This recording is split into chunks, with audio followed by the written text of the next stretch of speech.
The vigor for life that Pope Paul VI was speaking of less than a century ago has seemingly gone lost in modern society. History has proven the grand potential that man has within himself. Perhaps the greatest time this has been evident was over 500 years ago during the Italian Renaissance. Finding life in Florence, Italy, the Italian Renaissance was a breeding ground of new ideas, creativity, and most importantly, action. Many of the men from this time are still widely popular today.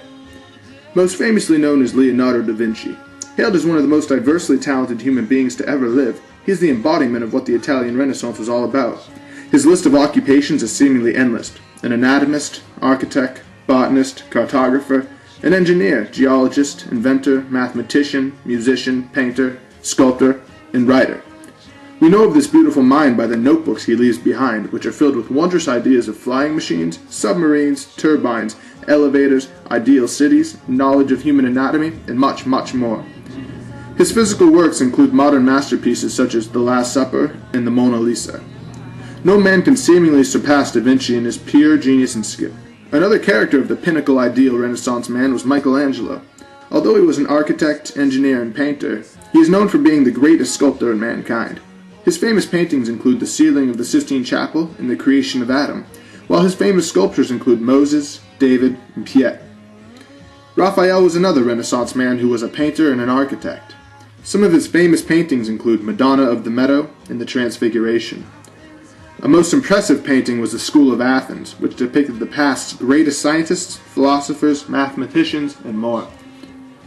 The list could go on with genius composers like Josquin des Prez, who gave music a balance and order, and who was able to give emotion to music, as well as scientists like Galileo Galilei, who is considered the father of modern science, and who Stephen Hawking, one of modern society's greatest minds, says Galileo, quote, perhaps more than any other single person, was responsible for the birth of modern science, end quote. Clearly this was a period of growth in every life, and every aspect of life. But these men lived over 500 years ago. The high time of the Italian Renaissance has long been laid to rest. What I want to know is, where are these men's equivalents? Where are those men who are forging new paths and exploring new boundaries? Where are those who are feverishly clinging to knowledge and experience as if it was the very air they breathed? Where are the men who will simply not stand for the cookie-cutter life that has been guaranteed to us all? Where are the men who are not only willing but eager to explore and indulge every aspect that this wondrous life has to offer? What does it mean to be a modern-day Renaissance man? And where can this man be found?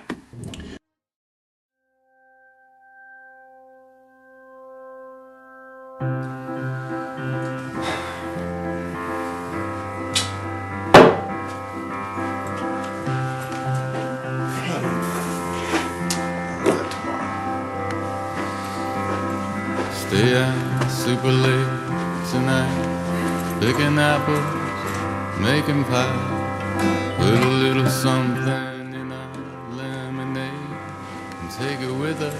Put half away in a fake empire.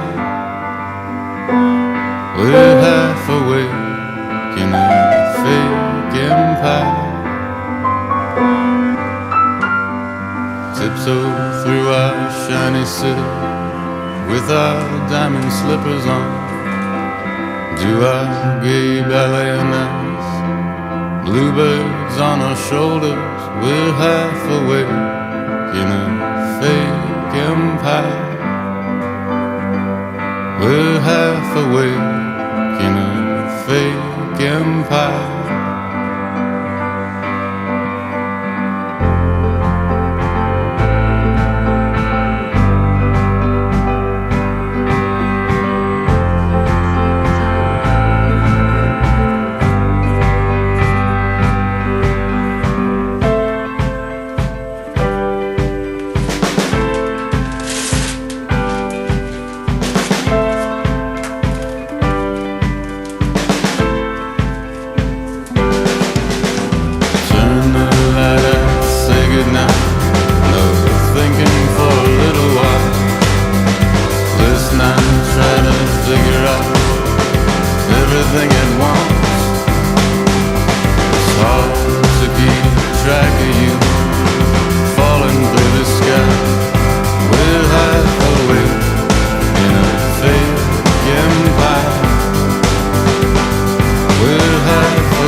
a stargazer.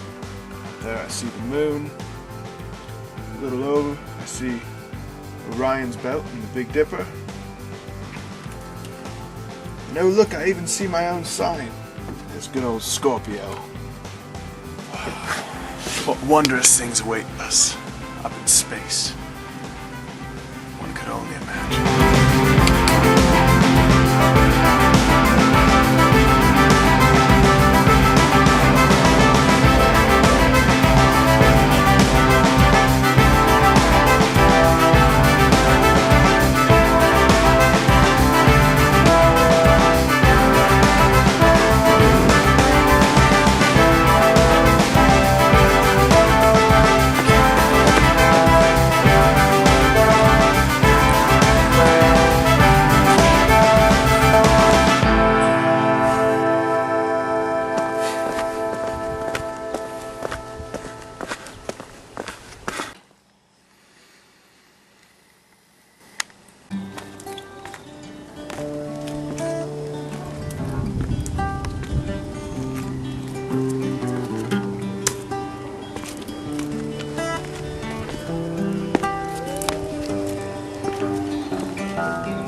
That'll be the end of that video.